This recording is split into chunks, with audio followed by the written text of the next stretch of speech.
everyone, and welcome to Painless Universal Conversation with myself, Anne Welsh. My guest today will be shaking up the vegan stereotype. Letting people know you can become vegan, it doesn't matter what culture, what background, what race you are. Taking away that inequality pain surrounding vegan, with parents and other people asking, are you really, this is truly your calling? I'll be asking her how she's planning on doing that, how she's overcome that stereotype pain of being vegan, especially if she's a girl from Nigerian British heritage. How is she managing? Let me tell you a little bit about my guest, Tomi. Tomi is a writer and the founder of the food blog, The Vegan Nigerian, which features a range of bright, colorful, traditional, modern, and fusion dishes. She's a graduate of Oxford University with a BA in English and French. Tomi aims to indulge her passion for literature and culture by shredding the worlds of creative writing and food writing. Let's meet her to understand the vegan stereotype, how she's shaking the world up, what are her favorite vegan restaurants around in the UK especially, and anyone out there who's thinking of joining this vegan space, how you can do it and still enjoy your dish. Meet my guest, Tomi.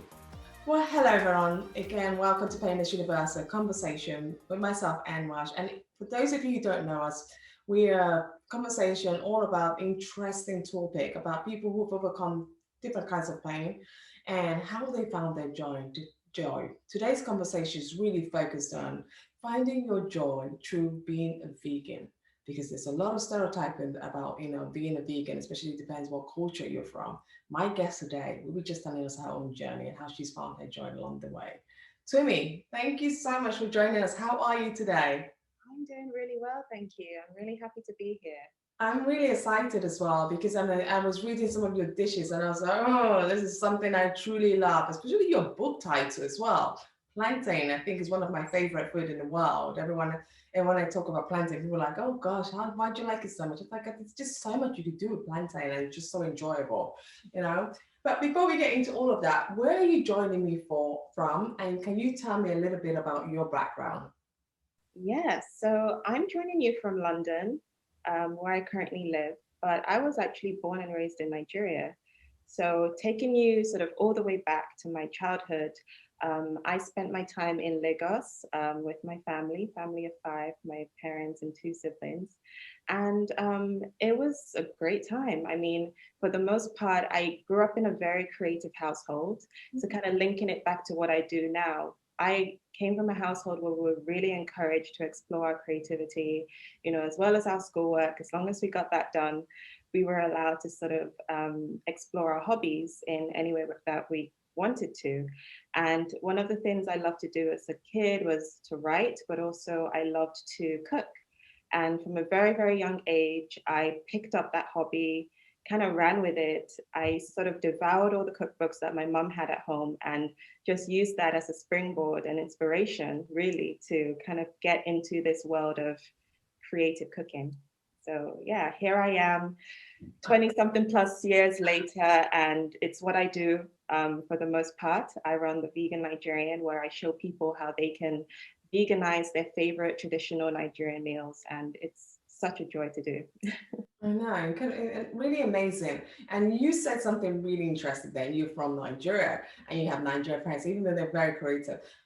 I'm just thinking to myself, I'm also from Nigeria. And if I tell my mom I'm going vegan, she'll probably ask me, what would you eat? What can I then make for you to eat? That's the typical question that will come to our mind. How did you decide to go up vegan, or have you always been in a vegan household? Not at all. I mean, anyone who comes from a typical Nigerian home will know that it's not the norm to be vegan. Where I grew up with the food I ate, it was a lot of plant-based dishes, but then meat would always be added onto it. And there was almost this idea that a meal was not complete without having the meat with it as well. So Yes. that's just to give you some context, that's sort of the background I came from. And then when I was at university, I was 20 going on 21, I had the opportunity to live in France for a year. And so this was after 2 years of academia. All of a sudden, I had more free time on my hands. I was studying and working abroad. And I just started to think about my health. I started to think about my wellness. And at the same time, I started to explore animal ethics and just the way our farming methods have developed over time. And as I started to put all these pieces together, this light bulb just went off in my head. And the idea of going vegan just made so much sense to me. Um, I tried it for about a week. I noticed that I had more energy. I had just a lighter feeling in general. I noticed that my skin started to clear up almost very quickly. And, you know, just the more research I did into it, the more convicted I was that this was a lifestyle for me. And so I literally went from that typical meat eating Nigerian straight to vegan within a span of a few days, which shocked a lot of people, but it happened. Okay, when you went home and you told your parents, my mom, dad, guess what? I'm now vegan. During the Christmas meal, and they bring all this food out and they say, you say, sorry, I can't have that part. I'm now vegan. How do they take it? Well, at first, it just kind of indulged me because they know that I have a tendency to try lots of different things. My mom was mainly worried about the nutrition aspect. She was like, are you sure you're going to be getting all the nutrients you need? So she went into mom mode specifically. And then my siblings were kind of teasing me, saying things like, you're not going to last more than a week. We'll see you back to eating chicken again. But of course, that didn't happen. So they were just very surprised. And at the same time, they surprised and not surprised because, like I said, they know me for being a little bit out of the box, and I tend to march to the beat of my own drum sometimes. And so they just, oh, this is another experiment that she's doing. But I don't think they imagined that it would last as long as it has, or that I would stay consistent with it. Mm, no, absolutely. Because it's actually an event, so especially when you're not brought up with being vegan, it's actually quite difficult to adapt a new lifestyle, adapt a new habits, change totally. So, you know, you use this now. You're not just become vegan. You're actually now trying to educate a lot of people about the benefits of being vegan. You know, from what you've learned from yourself, you're using food as a tool for education and you know, really identifying benefits for other people. Why more and more people should get into this. How are you now using this method and what you've your own understanding of vegan to educate people? Yeah, that's a very good question. Because to take you back to 2013, when I started my blog, The Vegan Nigerian, although I didn't know it fully then, I had started on this path of teaching people what this lifestyle was all about. And it really stemmed from the questions I would get from the people closest to me about what I was eating. And my blog, The Vegan Nigerian, was my way of putting all those ideas together in a way that people could understand and visually see what that lifestyle looks like. So I began to share my recipes on my website. I started to slowly inch my way into social media, which has opened so many doors for me, including hosting sort of workshops where I'm able to educate people about this lifestyle. And so for me, I feel like I really found my purpose doing this. And over the years, the doors just keep opening, and I'm finding more and more different ways to educate people about this because it's something like I care so much about. You know, if even if we just focus on the health aspect of going vegan, I think about my grandparents, I think about my aunties and uncles in my family and parents who maybe have experienced some kind of dietary related illness. And I think to myself, wow, if they understood some aspects of the vegan diet and incorporated that into their lifestyle, that could be a big game changer. And I see that as a game changer, not only for them, but for everyone. And so I see it as this, well, for me, it's a privilege to be able to share this knowledge with people and tell them that, you know what, there is so much you can gain from this lifestyle. And you can do it in a way that's easy for you, that's that means you don't have to let go of your culture. You don't have to let go of the foods that you've loved growing up with. And so that's really my message right now. And I just like to do it in very fun ways. Yeah, and you went on to start a company. You didn't just stop there. You started as a company to really educate. You're the founder of the food site, the Vegan Nigeria. What do you hope by and to achieve by the Vegan Nigeria? Is it to encourage more Nigerians to become vegan, or to help them in that journey if they're thinking of it, of what kind of food they can eat? Yeah, so a little bit of both, and my website works in very two different ways. On the one hand, it encourages Nigerians, particularly because that's the community that I am most familiar with. It encourages them to explore the lifestyle, and then through that, I've had people reaching out to me asking for more sort of one-on-one help in their transition to veganism, and so I love that my platform can be that for people. At the same time, I feel like my platform is also a way to take Nigerian food out into the mainstream a little bit more. I feel as though lots of other different cuisines kind of shine in the limelight. We're more familiar with them. We know what they're all about. But Nigerian and West African cuisine, not so much. And so my website works in two different ways. It educates people about our culture, but it also helps people who are transitioning towards that sort of vegan lifestyle and shows them how easy it is to do.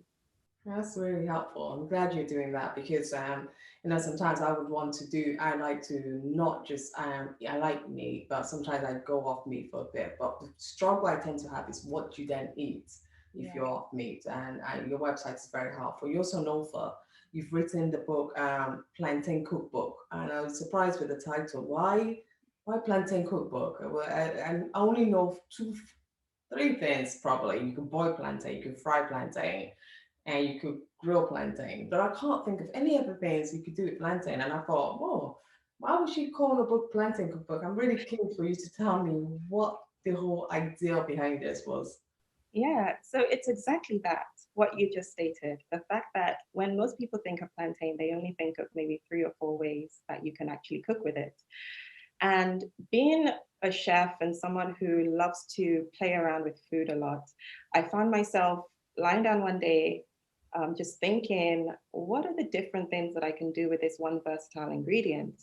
What are some fun ingredients that I can, what are some fun ingredients I can pair it with? What are some fun techniques I can use to cook it with? And so my chef brain went into overdrive, and I found myself sort of writing down all these different ideas. And I've always wanted to write a cookbook, right? So sort of a full length vegan Nigerian cookbook, which I'm happy to be currently working on.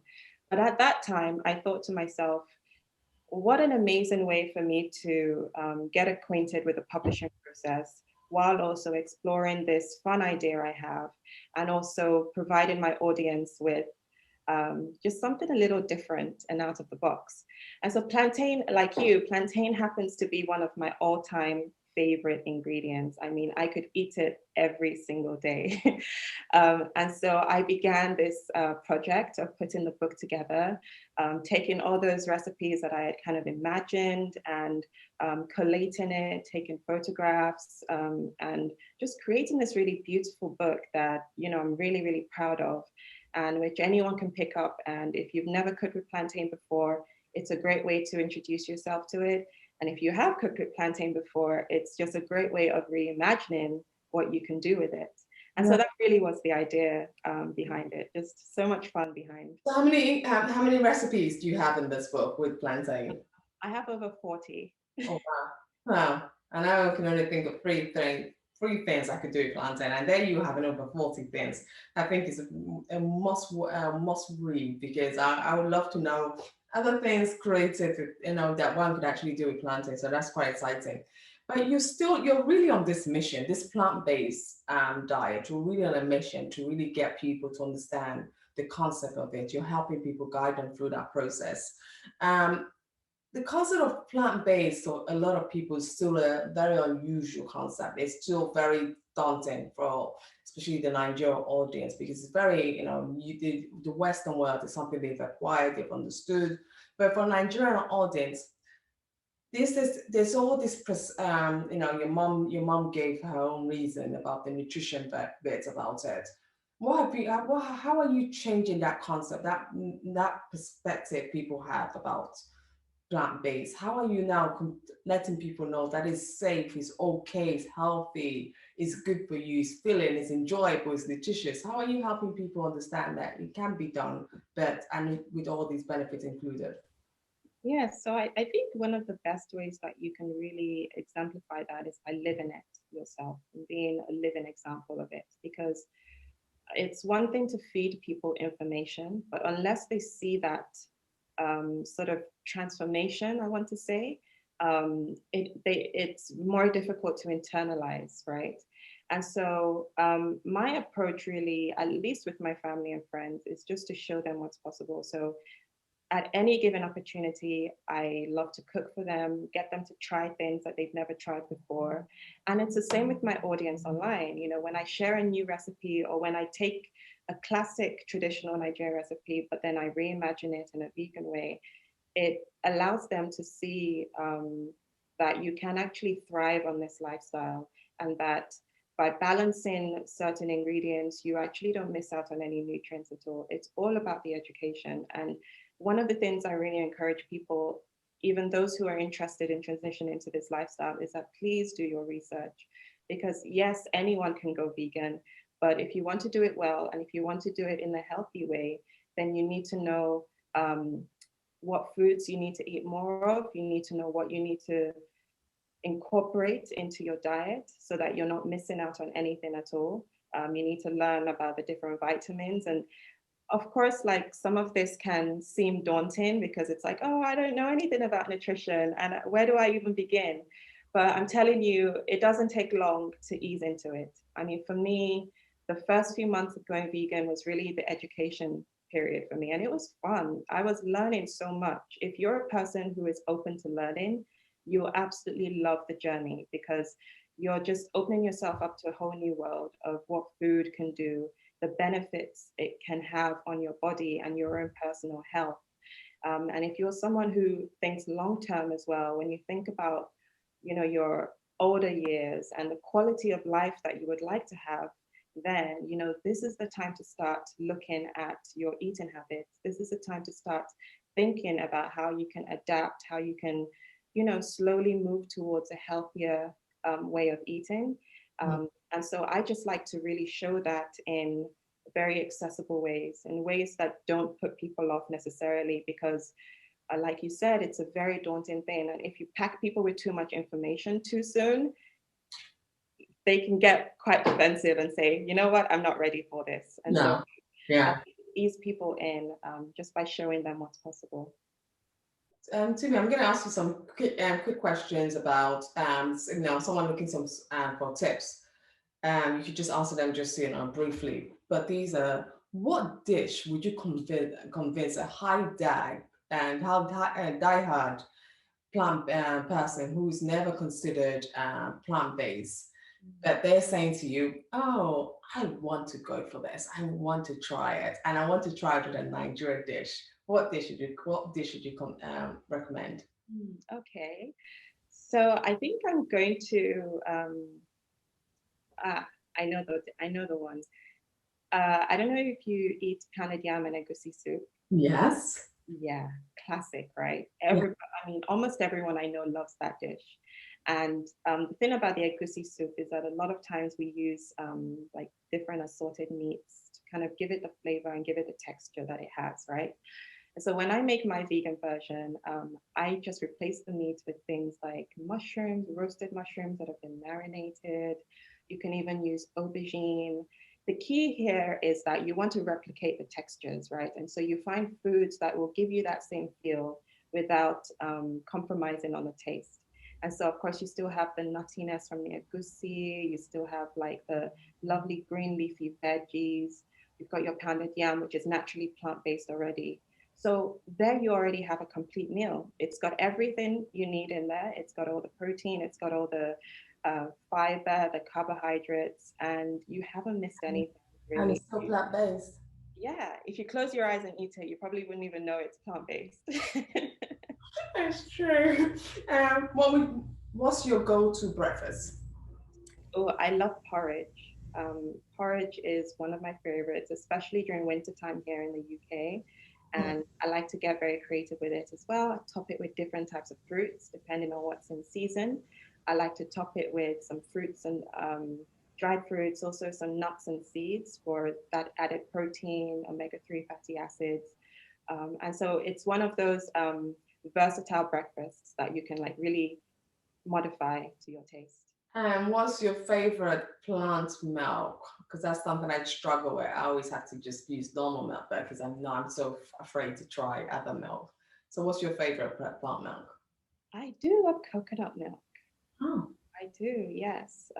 And you know, there are two types that you can get. You can get sort of like the full fat coconut milk straight from the coconut itself. And then you also have like coconut drink, which is more adapted for cereals and teas and things like that. So it's not as thick. mm. And so it's very, very versatile in my opinion. I use it in my desserts. I use it in everyday cooking. I use it for cereal. It's so good. Oh, wow. So what's the best city in the world for plant-based food? I know that's a very trial question, but in your opinion, from if you've done any research on it, what would be your best, what's the best city you could recommend? Wow. I mean, prior to the pandemic, I used to travel quite a bit. Mhm. And I would say out of all the places I've been to, probably Los Angeles in the US, it's the vegan central. Every corner you turn, you will find a vegan restaurant there. It's really, really great. But I'm happy to say as well that even here in the UK, it's starting to pick up even more. And what about restaurants in the UK? Let's focus this one in the UK because we're in the UK today. And where would you go if you where would you recommend me going or any of the listeners who are based in the UK? This is for you. What would you recommend they go to? Where would you recommend they go to for vegan restaurant if someone's looking to have an adventure with vegan food? Good one. So there's Mildred's in London, which Yeah. is very, very good. They have a lot of vegan options and it's very comforting home meals that you will recognize. They have like curries and burgers if you want, just a wide range of dishes and they never fail. Like every time I have a guest come to visit me in London, that's where I take them. So Mildred's is really high up there. If you're looking for something more healthy and fancy, there's also Wild Food Cafe. They do really beautiful plating, really colorful, fresh food. So I would really highly recommend there as well. Okay. Um, I always ask people, what does veganism mean to you? Because it's very, very, it's something that you have to take on and say, this is something I want to be. What does it mean to you? Yeah, I mean, veganism for me, when I think of it, I think of compassion, first of all. Hmm. Because at the very root of veganism is this idea that we don't want to exploit animals. That's like the root of it. And then everything else is like an additional thing, the health, the environment, and um, human rights even is linked to veganism. And so for me, I think of compassion. It's living at one with the world. It's kind of wanting to live in harmony with everything around you, including the animals that we share this planet with, and saying, if we can eat in a more sustainable way that benefits not only our health but benefits the planet as well, why wouldn't we? You know. So yeah, for me, it's compassion. Tumi, I have to ask you about the Black community because when you look at the Black community, as much as we said Nigerian community, but I think there's also a big wider range of this. Rather than whenever I hear the Black community, when you look at movies, for example, the Black American movies, you see about chicken, and they always say this is something that this is the way they do the barbecues to get together. It's just it's inbuilt in the culture. So it's always almost like it's almost impossible to change this, but we can be done. So in a Black community, you're going for a barbecue. What would you recommend, and how do we have a simple barbecue on a good budget? Good question. So there are so many different ways that you can navigate that. You know, I've had barbecues myself with friends and family here in the UK, and I love like roasting vegetables, roasted corn, back to plantain, roasted plantain on an open grill. Pretty amazing. Doing like skewered mushrooms and skewered tofu that you marinate in like spices and sauces. Mm. Put that on the grill. Very, very easy and cost effective as well. Then you can do like big salads, right, to serve alongside your roasted veggies. You can do like big potato salads. You can do leafy green salads. Just so many different varieties that you can try. Oh, that's And good. so if you find yourself being invited along to a barbecue and you're vegan yourself, I think it's a good practice to take some food along with you, just so like everyone else can try it, but then also you have something to eat. I think that's a very good trick. Yeah. And so, yeah, that would be my tip. Oh, I love that. I never thought about the plantain and grilling it on a barbecue. That's really an interesting one. Thank you for sharing that. Before I let you go, as a vegan lady, you went to Oxford University and you really, you're a chef, you're an author, you are an entrepreneur, businesswoman. What next? And how are you going to protect our environment to make it more people more understanding of the benefit of a plant-based diet? Yeah, wow, that's a big question. So for me, I definitely take things a day at a time, a month at a time. I find it very hard to project too far into the future because I'm a very project-oriented person. When I find a project that I'm passionate about, I like to see it through. And so at the moment, what I can tell you is that I'm working on my full-length cookbook, which is taken up, a lot of my time recently with recipe testing. I have a whole team of recipe testers at this minute, sort of working through the recipes with me. And so yeah, that's my aim, is to get that book done and out into the world so that anyone can pick it up and it's like, boom, introduction to Nigerian food, but from a healthy vegan lens. And then I want to build on that. I want to do more courses. I would love to have not only Nigerians, but like a vast range of people from different backgrounds just learning about this lifestyle. And so if I can sort of do that in a way that's educational, that's accessible online, which is where everyone spends most of their time these days, Yeah. then yeah, just to kind of keep building upon what I'm doing right now. Well, I'm really thankful for Sam sharing this conversation with myself because I think you've done something very important. You're sharing a very important subject for the Nigerian community who, a lot of us want to do it. We want to go out there and try vegan, but I think like what your sisters and family told you, we don't think we'll last. We're always afraid we won't last because we're not sure what recipes out there. How do we make it last? How do we make it work for us? But you are there, you're helping us and shining a big light on reducing the stereotype about vegan is just for certain race, certain ethnicity. You can't do it, you won't last. Thank you, Tomi, for this conversation. I really applaud your time, your effort, and all you're doing to really put a light on something that is not, not a taboo subject, but something that in Africa some people still don't understand. But you're saying, you know what, I will make you understand. I will help you understand. I will teach you the benefits as well. Thank you. Thank you so much. It's been a pleasure to talk to you. And yeah, I always love sharing about this. So thank you for giving me the opportunity as well. Thank you.